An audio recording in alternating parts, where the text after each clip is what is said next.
Welcome to the Risk Never Sleeps podcast, and we shall learn about the people that are on the front lines, delivering patient care and protecting patient safety. I'm Ed Gaudet, the host, and today I am pleased to be joined by CEO of Clearsense, Jason, oh my God, I forget, Rose, Jason Rose. Sorry. And I knew Easy name, remember. I know, I was thinking, it's funny, I was initially thinking of Jack Rose. There's a saloon in DC called the Jack Rose Saloon. I don't know if you've ever I been think there. I used to go up in the DC area. I Yeah. believe I've been there. It has the largest selection of bourbons and scotches, I think, in the U.S. It's like a library of liquor. They All have right. they have like the library ladders. So if you need to go up and grab something, it's a really cool place. It's over in, is it Adams Mark or Adams Morgan. Morgan, Adams Morgan area? Yeah. That section. Yeah. Yeah. Next to Madams, Oregon, which is a bar down the street. That's right. That's Which right. I didn't make that up. No. Cool. So let's start off with sharing a little bit about your current role and your organization with listeners. Yeah, absolutely. So I'm again Jason Rose, CEO of Clearsense. So my company is a data enablement platform company, and so which is a big it's a big category when you think about that. We primarily focus on two use cases. The first use case is how can we identify cost reduction through application rationalization. And so we go to typically large health systems that are rolling out new enterprise applications, Epic, Workday, what have you, or they're very inquisitive. They're acquiring hospitals or health systems. They're moving from on-prem data centers to the cloud. All these things create bloat. They create cost and cyber risk. Right. And so Gartner will say it's 30 to 40% or higher of the entire application stack is bloated and redundant and wasteful. And so we help organizations look in their app stack and do an application rationalization process. We take all that disparate data of thousands of the applications depending on the size of the organization, and we patient match it, and then we provide it, and we revitalize that data so that it has other use cases. So we put it into Epic. It's a longitudinal medical record, single sign-on. So now HIM and clinicians see the full patient record, not just the last couple of years. Nice. When they converted to Epic, or the ERP or operations financials, you have a different UI. They show you them Lawson, PeopleSoft, all these Kronos, et cetera. So it's really about an operational margin execution of how you drive cost optimization, which is the biggest issue that exists in healthcare today. The second use case is that you go a step further and you turn on the active data feeds. Now you have a full clinical data warehouse of all the data, current data as of today, and then the last 20 years. And then you find bring your own technology tools to layer on top of that, such as AI validation, clinical trials, things of that nature to drive more pharma research, tokenization, those types of things to revitalize the data in that way. And that's probably more revenue related versus cost optimization for the health system. You sell to the chief digital officer or innovation team?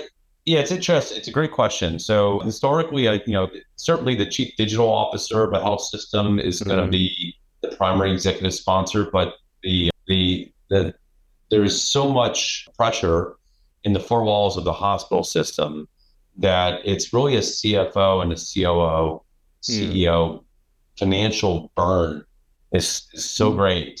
And the pressures within, I had an extremely large health system tell me this a couple months ago. It's that people don't realize this if you don't work in a health system, but the pressure right now in a hospital is as big or bigger than it was in COVID. And the difference is that the public is not behind them like they were with COVID.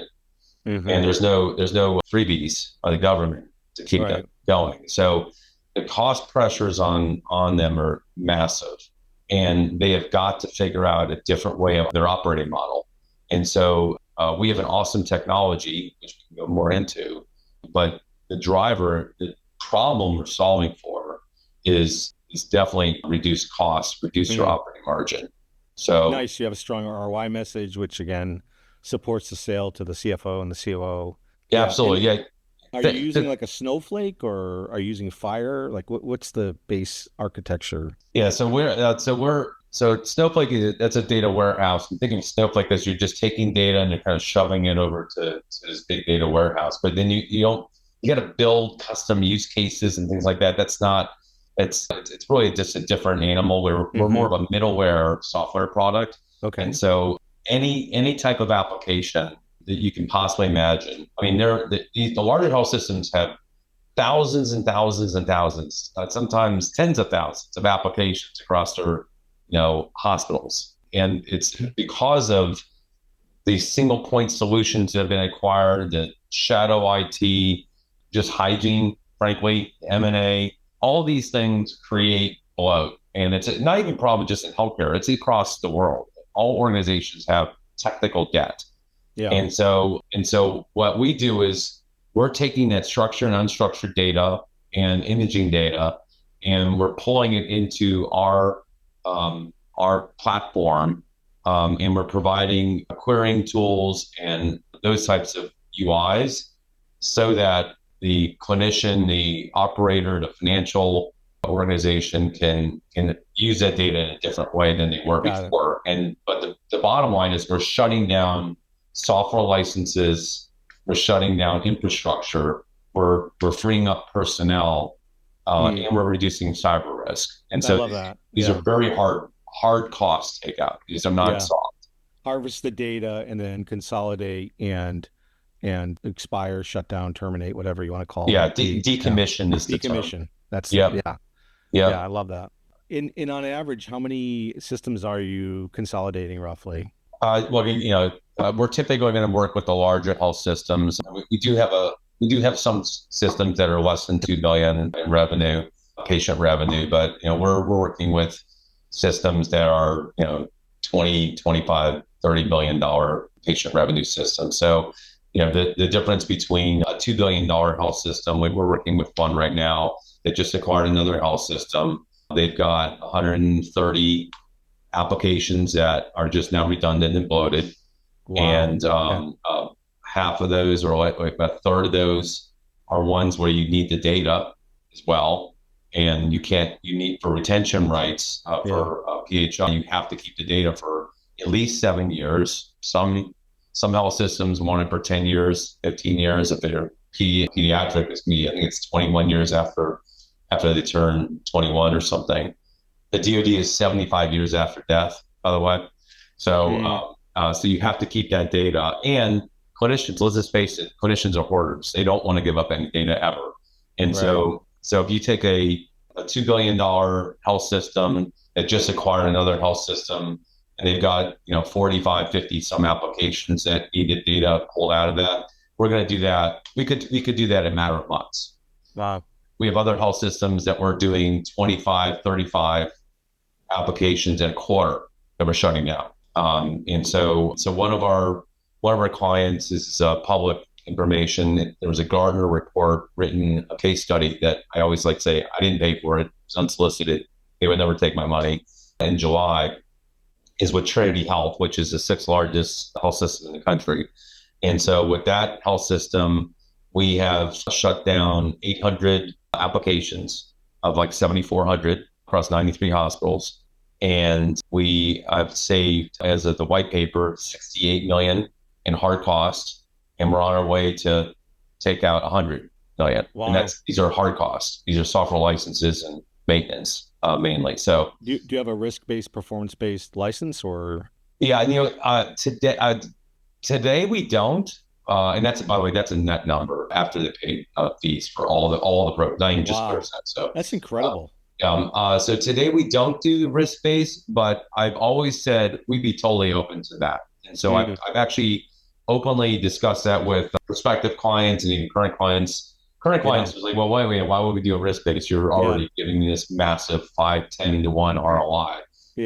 What would be the reason why we would do that? For prospective clients who don't understand that there's this massive gold mine sitting underneath their nose. So I just actually published a new white paper, but I'll describe the front cover, which is a meme that I've been using since I was at Cerner, way back in the 90s, actually.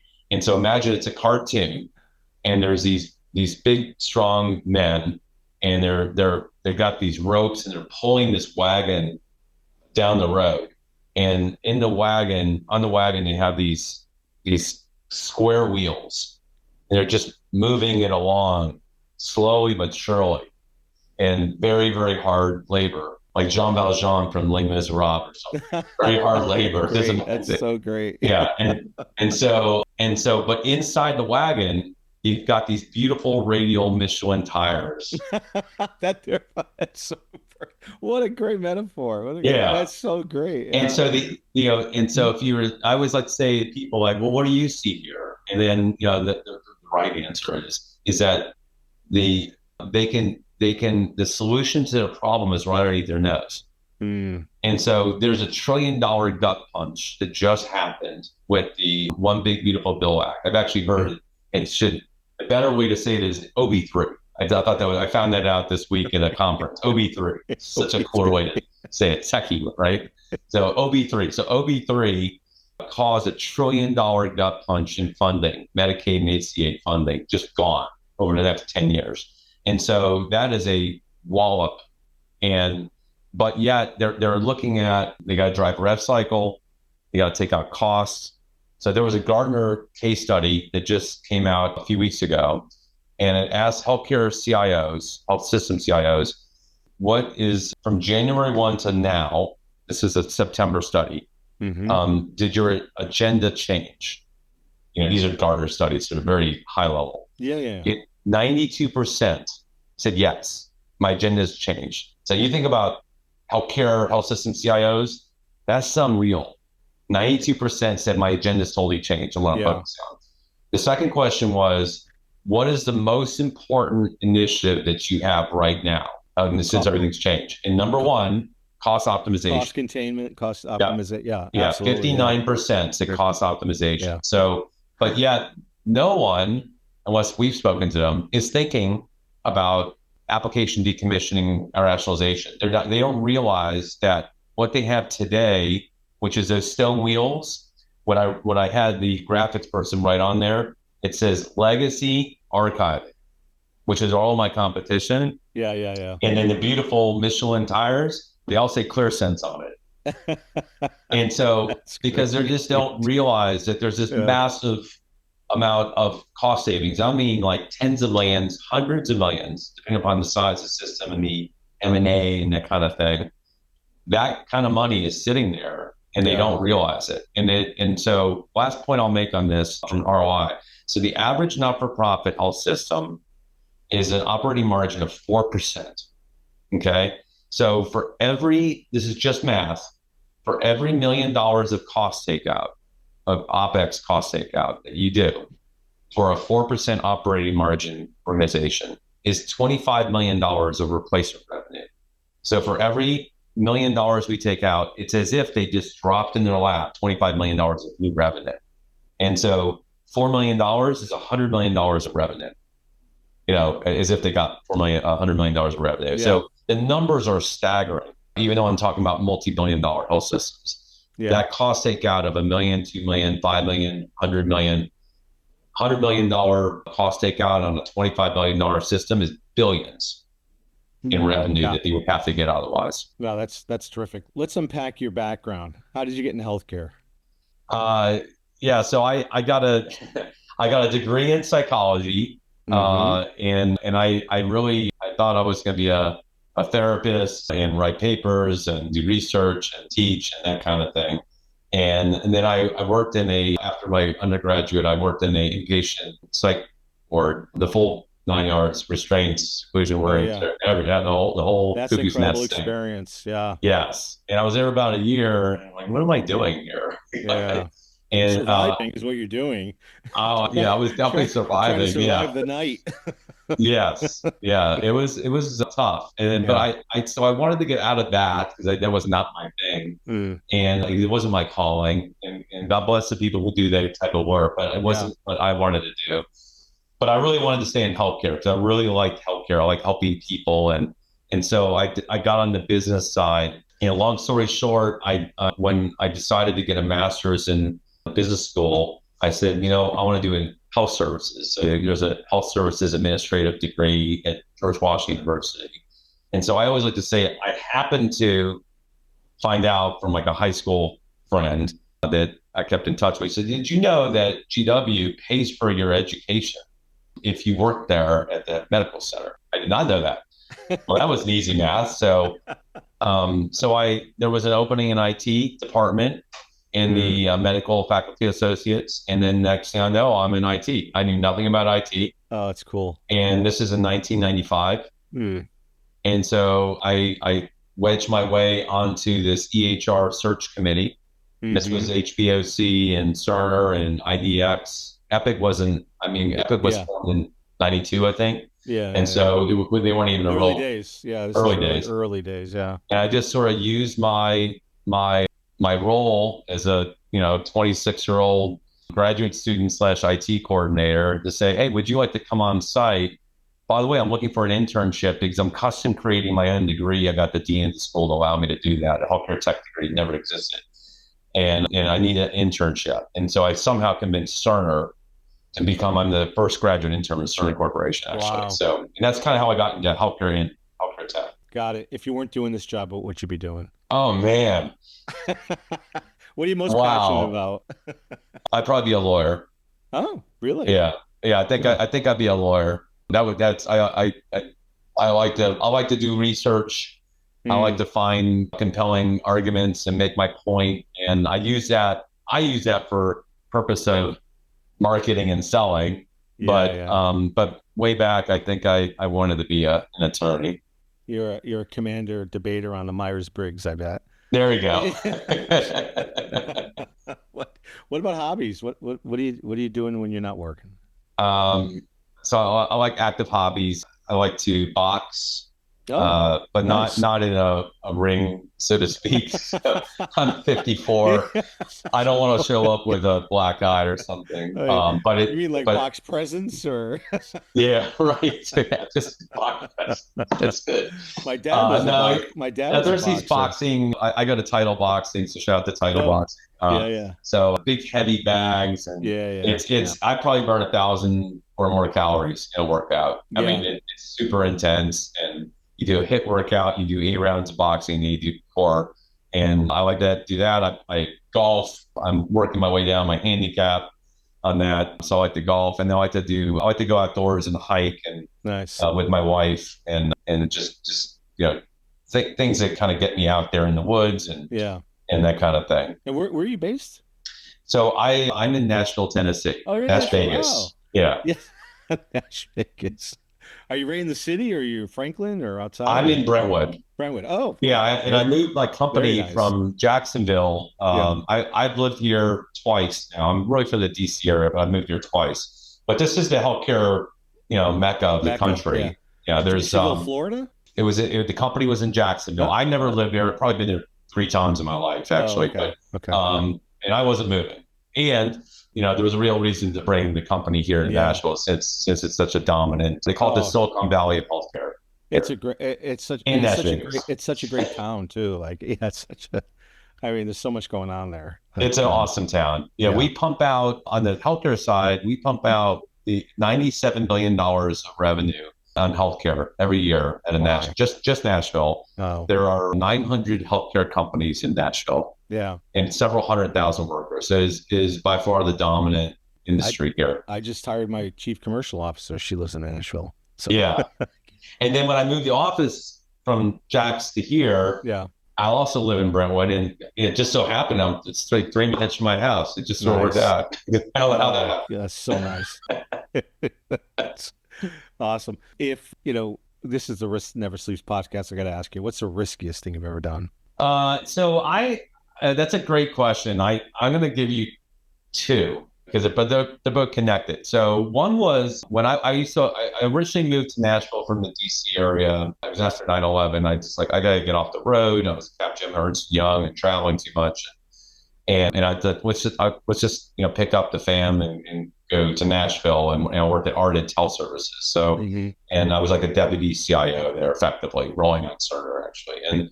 And so as an O2, and after that stint, I wanted to get out of health systems, I went to the payer side working for a vendor. And my third day on the job, I happened to be in some meeting where we were looking at acquiring a company and rolling out a big product with Cigna and on post-acute length of stay and hospital reduction length of stay. And I just had a lot of questions about what the tech was supposed to do, what we were selling to Cigna. This was new for us. And then, as a long story short, they said, I know you're the CIO of this company, but would you think about maybe just taking over and creating a product, an own product, instead, like day 3 or day 4 for me? So that was my pivot point in my career, as I went from IT management to building product, P&L management, sales, marketing, etc. Yeah. So, but I then fast forward a few years later, I went to a company called Enablement in 2008. And so Enablement, when I joined there, we were, I'll say well less than 100 million, maybe, 70 million, something like that, 2008. And we were called MedAssurant at the time. And I was the head of clinical products. And in my interview, the CEO, who's founder, wonderful guy, his name is Dr. Keith Dunleavy, was asking me, I shouldn't say this out loud because he'll probably be ticked that I said this, but I remember very well. He said, you made a comment about 20 minutes ago that you'll move mountains with pen and paper or pencil and paper. So we're an IT company. And I want to make sure that you understand that we're a tech company. I'm like, I said, you just gave me the best compliment I've had in 5 years. I've been trying to prove to everyone that I'm actually a business person with tech background, but I'm like, you realize I was a CIO before 5 years ago. So he's like, and I could tell he forgot. So he went with us page 2. So anyway, I had a great run there, 10 years. Nice. It was, I moved back from Nashville to the DC area. We went public at $4 billion, all organic. Nice. In 2015. It was I think at the time, one of the top NASDAQ IPOs of the year. Great experience, confetti and all that stuff. And then they went private at $7 billion years later. So, and so that was a huge risk moving my family. Who took you private? That would be. Was it PE? Yeah, it was PE. Yeah, it was PE. If I heard it, I remember. I had been gone for a couple of years. I was at Improvato. We had the same ride. We went public right on that time frame, and we went private. Tumble Bravo took us private in 2016. Yeah. Going public is not. You've done this, so it's not as exciting. I mean, it's in the moment. It's exciting to do it and do it maybe twice, and then realize, damn, it's so much work. We had, I think, 13 banks that took us public, and it was a huge public offering. But the story I always like to say is that was day 1. Yeah, that wasn't the end. That was the beginning. Right. And so at 2 p.m. So 9 a.m. we're on the NASDAQ floor, and we're all over international TV. Me and the CEO and 5 other leaders in the company. And my boss is on CNBC being interviewed at 10 o'clock, et cetera. At 2 p.m., my wife was off shopping, buying purses with all the other spouses. I'm in White Plains, White Oak, New York. White Plains, New York. Yeah. White Plains, New York, in some really crappy conference room. It's like a 10 by 10 conference room with no table to put a projector on. I was using a chair, and I was trying to sell ACO, and risk adjustment programs. And I never told them what I was doing, drinking champagne mimosas at 9 a.m. because they wouldn't care. Exactly. And they could give it, and so, but that was day 1. And so, and then it's hard to be a publicly traded company. Everything is so transparent. You become a slave to the quarter.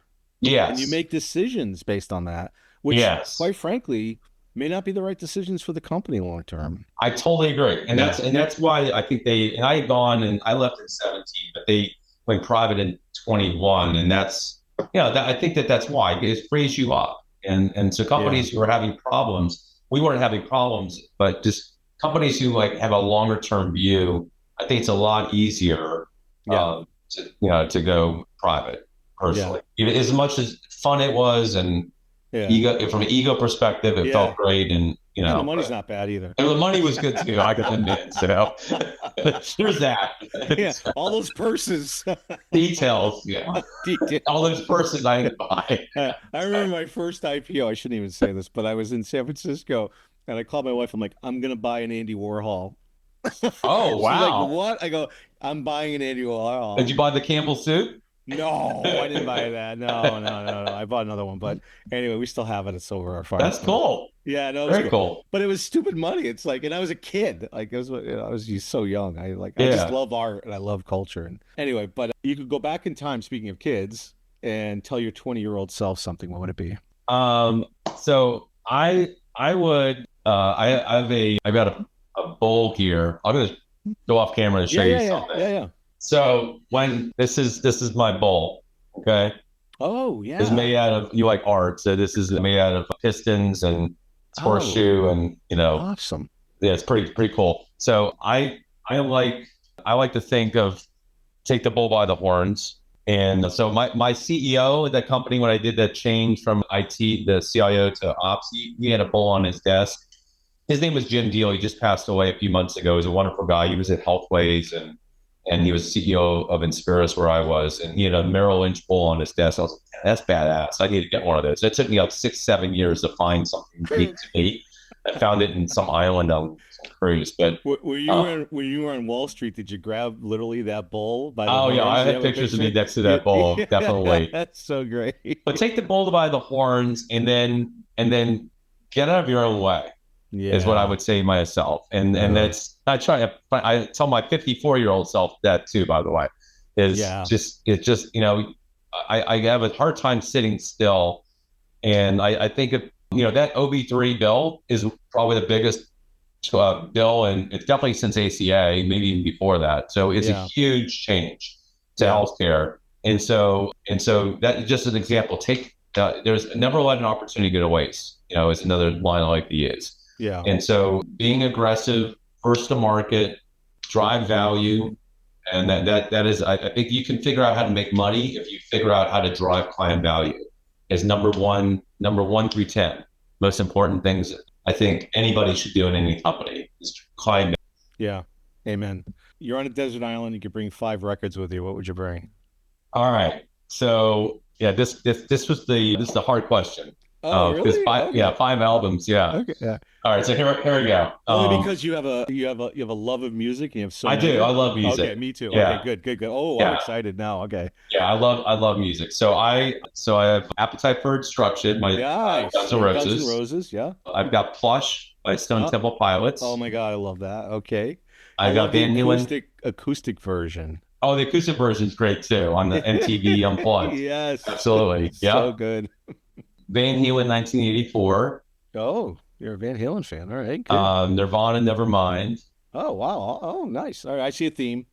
Okay. But then I'm going to break your theme. Is it just an album with classical music with Mozart, Beethoven, Amadeus, etc. Just I love that. Yeah, because that's how I like to meditate, and especially when I'm on airplanes, just chill out. Same. Yeah. Yeah. Jazz. Somehow I'd like to get Alice in Chains third in there too, but you wouldn't give me 6. The rooster. Yeah.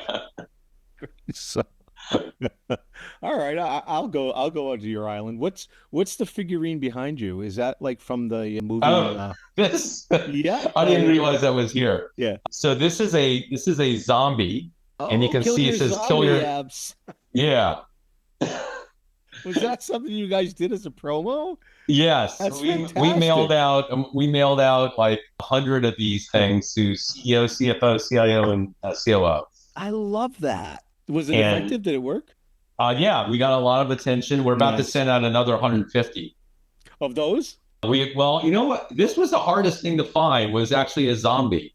So we had to go with I don't have the new zombie. There's another zombie, and the head pops off, and it's That's cool. Yeah, but it was, reality is that if you think about it, what I was describing on cost takeout and application rationalization, it's like, okay, but that's not AI. And we do AI in there, by the way, but it's not this sexy thing that it's like hardcore tech debt cleanup. And how do I get people's attention? And I said, okay, well, zombie apps. That's a term. It's a real term from the 90s. Yeah. And I resurrected it to today.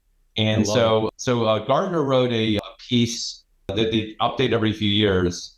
And they said that when any company, not just healthcare, they're really good at rolling out new applications. What they're really lousy at is killing the applications that they're replacing. And they said you should have an application undertaker team. So there's definitely a theme here. That's great. So my next thing might be the undertaker team. And so I might start buying a bunch of undertakers and the big 7-foot wrestler, Yeah, I love it. Like you could do a whole play on horror movies from like Dawn but of the Dead. in reality, it's just trying to get attention on a really important thing. Yeah. That's like, what is a zombie app? Well, they're lurking in your data center. They're not being used. They're siphoning your budget, and they're a major cyber risk, and they're lethal. And that's what a zombie app is. And so trying to get attention on a subject that people aren't really thinking about. There was a movie in the 80s. It was a horror movie. There's an orb, and there was a gentleman, they called the Undertaker in the movie. I don't know if you remember the movie. I can't remember the name of it right now. But yeah, you should. I'll send it to you after the call. My brother's going to kill me because he's like, that was one of the movies we loved to watch when we were kids. How could you forget that? Anyway, well, listen, it's been a real pleasure to meet you, Jason, and hear your story. Yeah. Thank you. Yeah, really appreciate great. it. Yeah. This is Ed Gaudet from the Risk Never Sleeps podcast. If you're on the front lines protecting patient safety and delivering patient care, remember to stay vigilant because risk never sleeps.